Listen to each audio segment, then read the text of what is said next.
We've been selling it for 15 years, maybe Yeah. 20 years. I think that's the biggest testament to the whole thing, right? That speaks on its own. I Yeah. can show customers projects from Some of the natural stones like the travertine, we have projects that they're very modern. You look at them and the house is modern, the pool house is modern, the pool is modern, and you use a travertine, which is more of a rustic type of stone because it's got deficiencies in it. We've always had a great relationship. I think for us, a personal relationship means the most. And because there's so many different options of porcelain, like sometimes we mix and match. Thank you for joining us on the second episode of our podcast. Today we have very interesting guests with us, two great people in the landscape industry, and I'm basically going to hand it over to them to give a quick intro on who they are and what they do. So, my name is Chris Bowman. I own Majestic Pools up in Barrie, Ontario. right. We've been in business for 23 years now. We carry about 30 to 35 employees. We do the full landscape design build projects. And My name's Marette. I work with Majestic Pools, obviously. I've been here it's my fourth year in January. And it's been great. I come from a very different background of sort of natural resource management, recycling, and I just kind of wanted to change. So I'm here now, and I'm almost certified landscape designer. It's very exciting. amazing. And it's just been a really great learning experience, and it's been a lot of fun. Right. So I'm assuming you manage most of the designs for Majestic. Yes. A lot of our customer relations, I work with our customers very closely and help them pick products and kind of figure out what works best for their family and for their lifestyle. Right. Got it. Right. Perfect. And talking about Stone Arch and Porcia, I'm assuming you worked with us for a really long time. We actually, I think, started the same year that we both opened up the same year. Yeah, right. That's correct. I Yes. believe. Yep. Both Arun and I have been dealing with each other since the beginning of both our business started. So it's been 23 years now. More into the technical side of things. So natural stone, I guess that's something that you have done like since the day you've started, right? Do you do more natural stone versus any other building material for landscape, or is natural stone like your first go-to to suggest to clients? In the past, the industry is changing now with porcelain stone. But our first go-to with our clients is usually natural stone, travertine in particular. It's been a big niche for us. Most of our projects do have the natural stone. Got it. Definitely. You did mention the travertines. You being relatively new with Chris over all these years, does he force you to do a lot of travertine in your designs, or is it more? I wouldn't say it's forced at all. I find that the product lends itself very well to so many different types of projects. So you can use it in a modern setting, but you can use it in a rustic setting as well. So most projects we can make it work and design the pool around your patio. Like the patio shouldn't pop, it shouldn't be in your face. And so I mean, either color option that we have, we can just make it work. It's so nice. That's nice to know.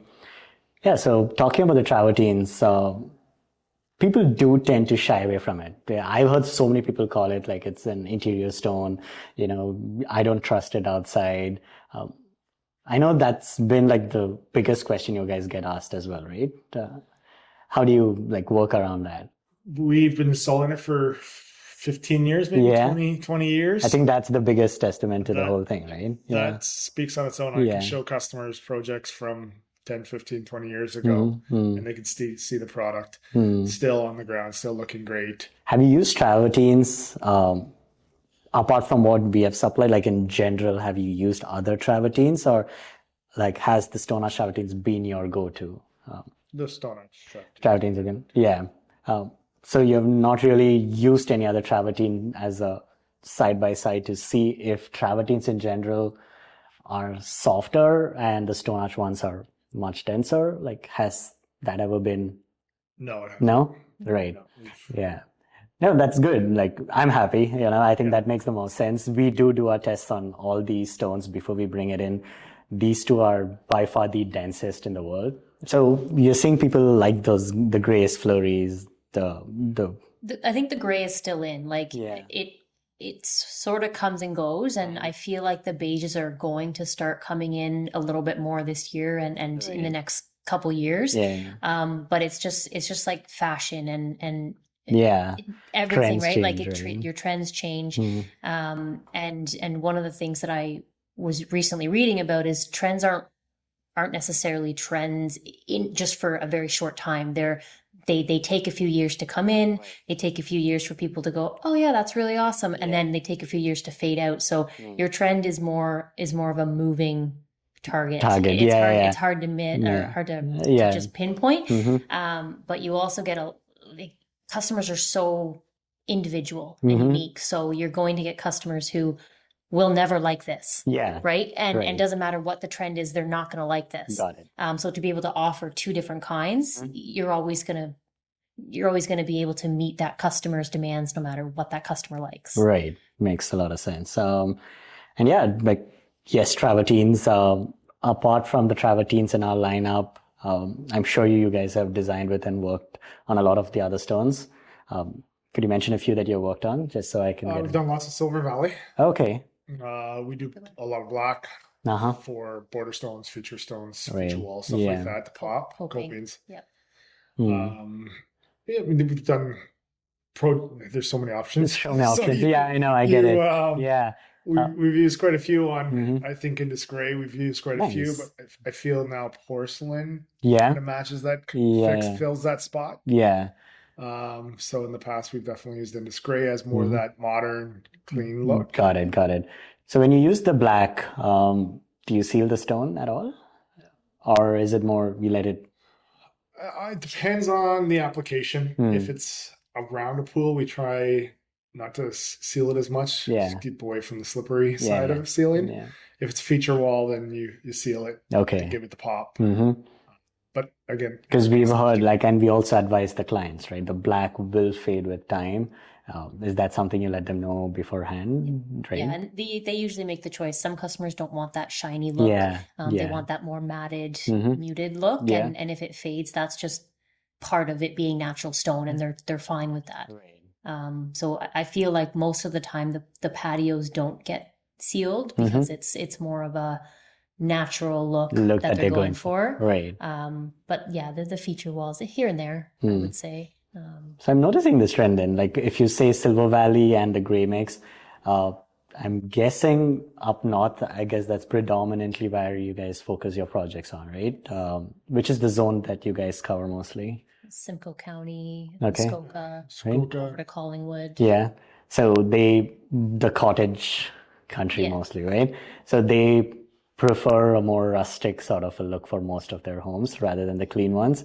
Although, like you said, trends change, right? Yeah. I would say modern is definitely is in now up there. Yeah. Where that's where the porcelain comes into to play now. Right. But at the same time, like some of the natural stones, like the travertine, we have projects that they're very modern. You look at them and the house is modern, the pool house is modern, the pool is modern, and you use a travertine, which is more of a rustic type of stone because it's got deficiencies in it, and it works. So we've been using a lot of the porcelain in our more contemporary settings, but you could go either way with some of it. Nice. Right. All right. Considering the winter, maintenance wise, any advice? Using a good sand on travertine will help with keeping the moisture out of the travertine. Okay. A good solid base and setting the stones into the base, stop any rocking or any gaps underneath, will take away from the impact and lessen the chance of cracking, which is the same for all natural stone, but especially porcelain or travertine. Having natural faults in it, it can be conducive to cracking. Ordering a little bit extra, which you guys always supply a little bit extra anyways, just if something's cracked, we can replace it right away. Always letting your customer know natural stone is a natural stone. Faults happen. That is natural, and no one can control that. So just making them aware up front that the possibility of cracking can happen. Can happen, but yeah. Some people like the natural cracks, Yeah. and the natural faults that come with the travertine. Mm-hmm. So they'll keep the stone as it is in the ground cracked because they do like the natural part of the stone. Mm-hmm. Some people want it replaced, which we've never had an issue. You guys always warranty any cracked stones, so it's always looked after, no problem at all, no questions asked. So Got it. Yeah. Okay, so I think this is a good time because a lot of clients have asked me about travertines in general. I think no one better than you guys to answer these questions. The install, you did touch on it lightly, but I want to get a little more in depth because, well, even personally, it's nice for me to know. Travertines, is there a specific install method you recommend? You did say concrete base is preferred, or no? You would do a sandset? We use a high performance bedding for our travertine. We haven't had any issues. Okay, right. So if you're going to wet lay it, of course you're not going to have any issues at all. Yeah, because it's wet laid, it's set in place.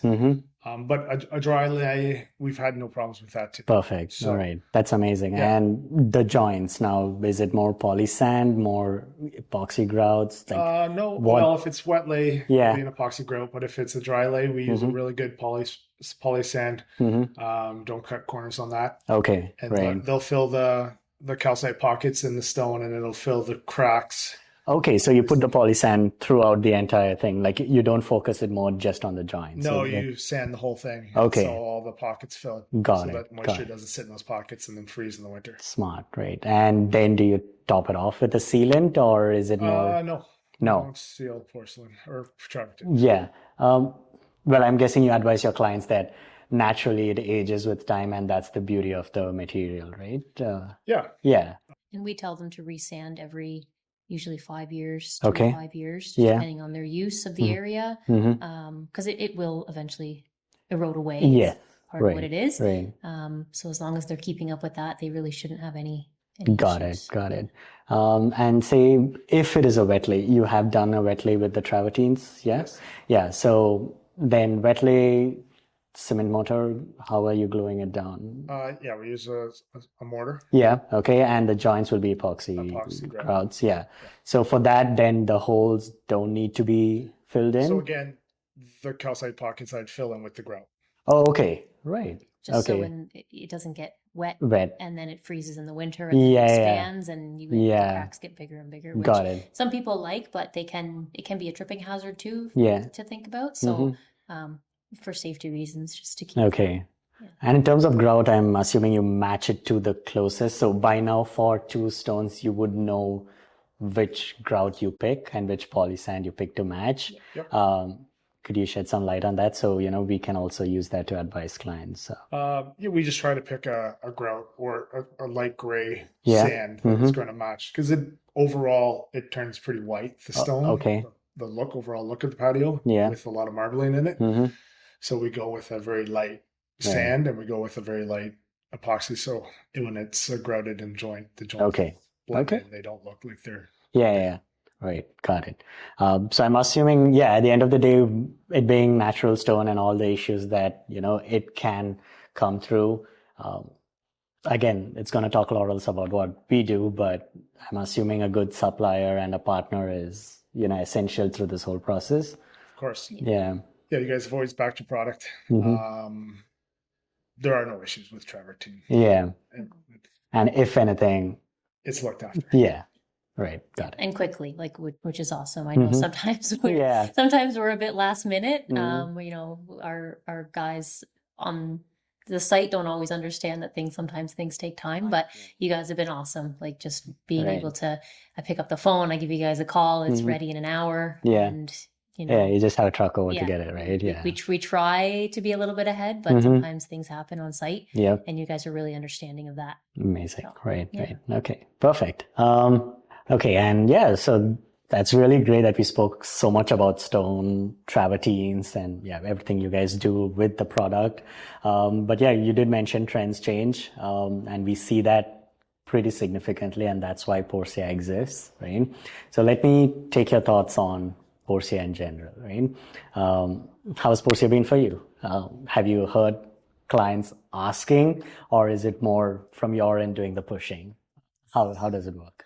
So right now I feel like it's mostly us Making giving offering, options, right? So a lot of times the customers don't necessarily know what's out there because they want a pool. And so we show up and we're more than just a pool company, and we want to be able to offer unique backyards to everybody. So it's not like cookie cutter. It's not, hey, you get the same pool backyard as this customer, even though your house is totally different. Your design style is totally different. So we try to really look at what the customer is asking for and try and match a product that we think will work with them. So customers who really want low maintenance, porcelain's great because you're not going to get staining. You don't need to seal it. There's so many positives to it. And at the end of the day, you're not really spending any much more than a natural stone, and you're going to get a longer lasting product than a man-made product. So kind of reading into the customer and seeing who they are really helps us to push a certain product. And oftentimes porcelain works really well.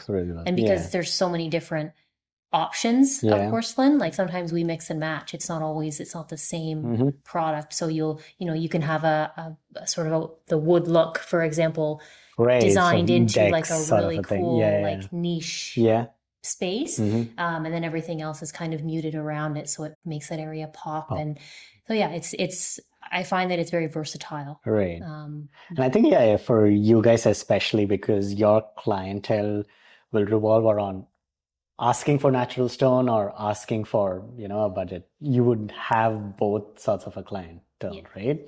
So you get to decide, make that choice for them, right? So I'm sure there are some clients who are like, dead set natural stone, just give me that, don't try to switch me. Some people like they move from house to house and they're like, I had this stone at my other house, I want this going forward. They love it, they love everything about it, they don't want to change, which is totally fine. But then other customers, it's their first pool, it's their first yard that's big enough for a pool, and they're at a good place in life, and like, show me what I can get.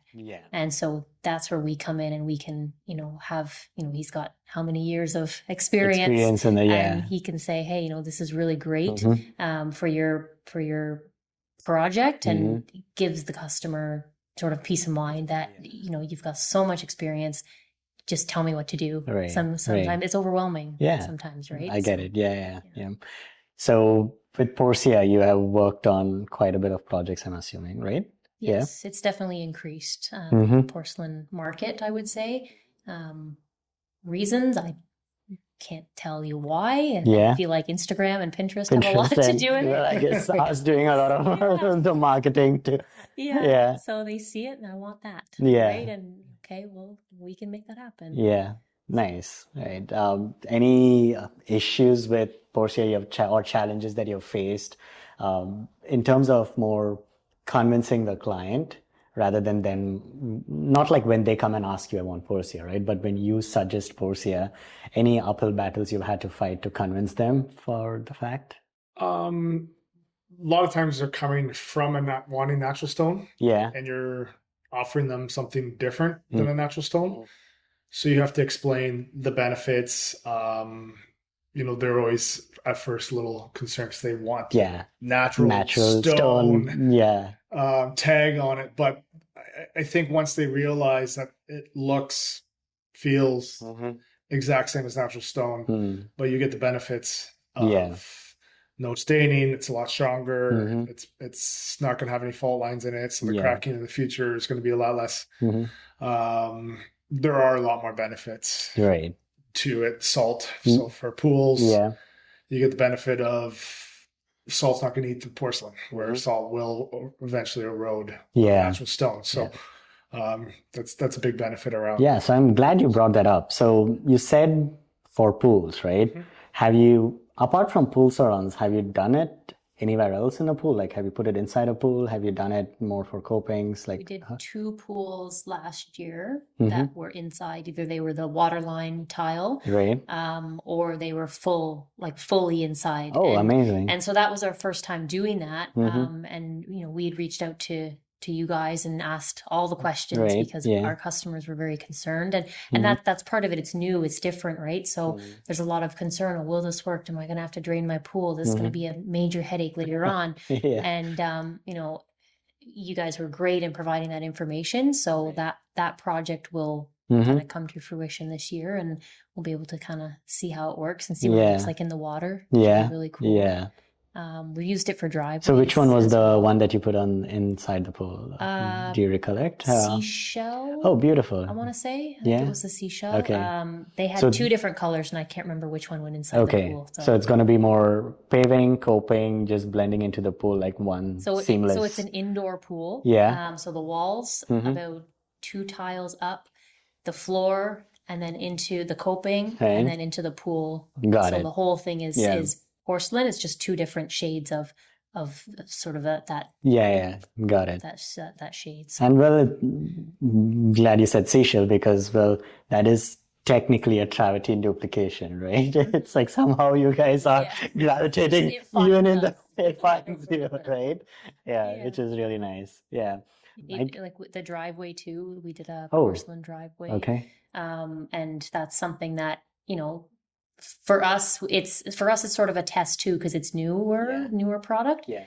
So you know, how well is it going to stand up to shoveling and salt and driving on it in the winter, and if they have a truck or anything that comes by to, you know, how well is it going to stand up? So it's so far no issues, which is when did this go down?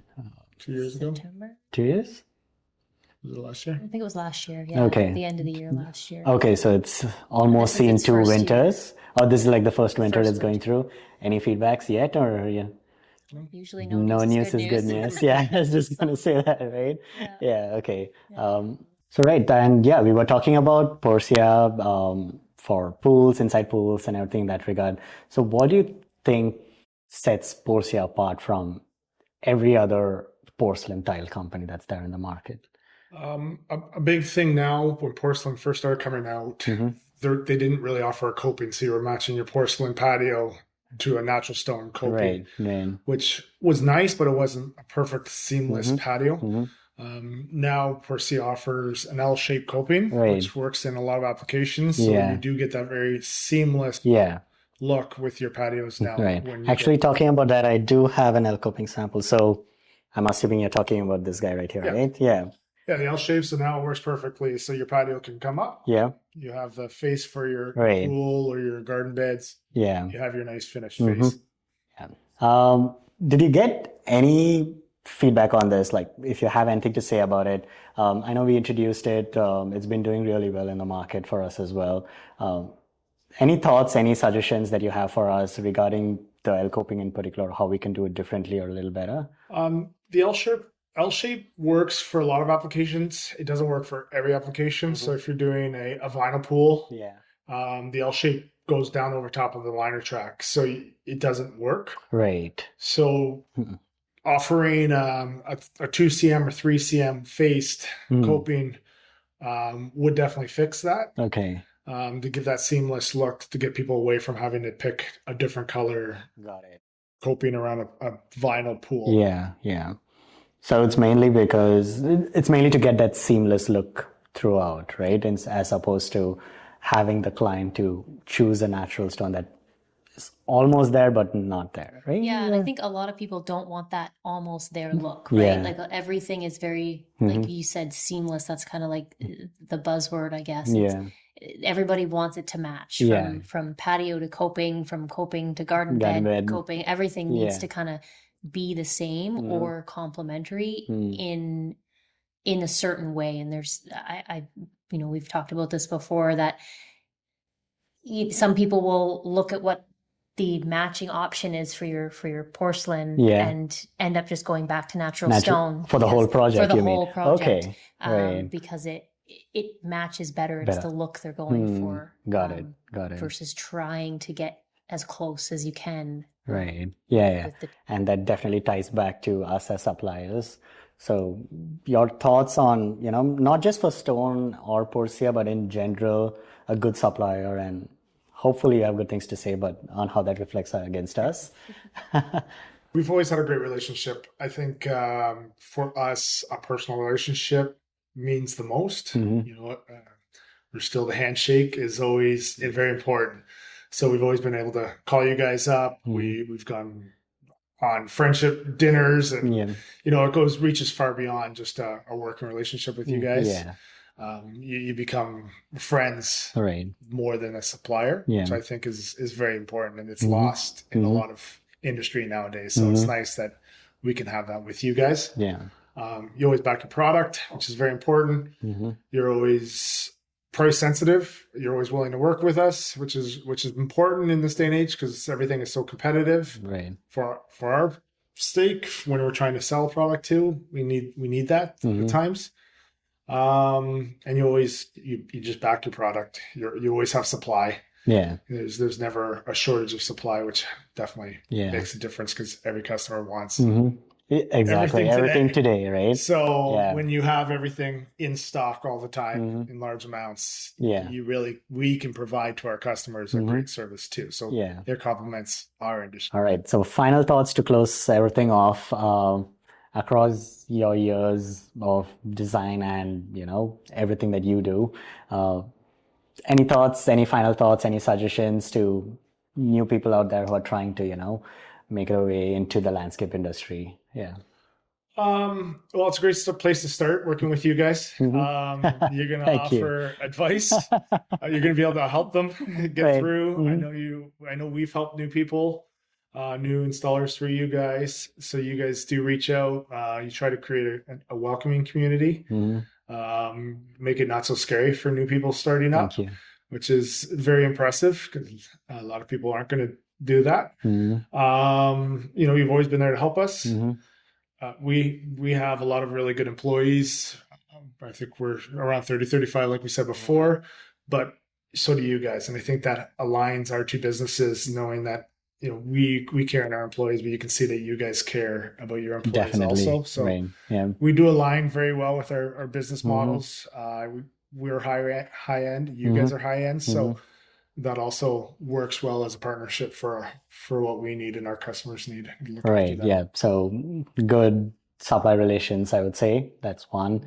I guess a good team. That's two. A great team. But of course, the learning curve is always there, right? So a lot of patience, I would say, right? Yeah, I would say patience and openness to change. That's something too. If you, like, some people try to go off on their own and they've been doing the same type of projects over and over and over, using the same products over and over, and you don't allow yourself to get these different clients because you're kind of attracting all the same types of clients. So using, like, Porcia came out, I can't remember how many years ago now. But 8-9 years back. Some people are just they're stuck with what they've been using, right? And so you're missing out on a really big market. True. So being able to be open to change and new products and talk to people, like, you know, coming to the designer, meeting people and seeing what they do. And it's such a great opportunity. Like, don't miss out on those opportunities. I completely agree. Yeah. Well, thank you so much for joining us. It's been a real pleasure. Right. And thank you everybody for joining us as well. We will definitely catch you guys in the next one. Till then, whatever. Okay. Bye. You're most welcome. Thank you.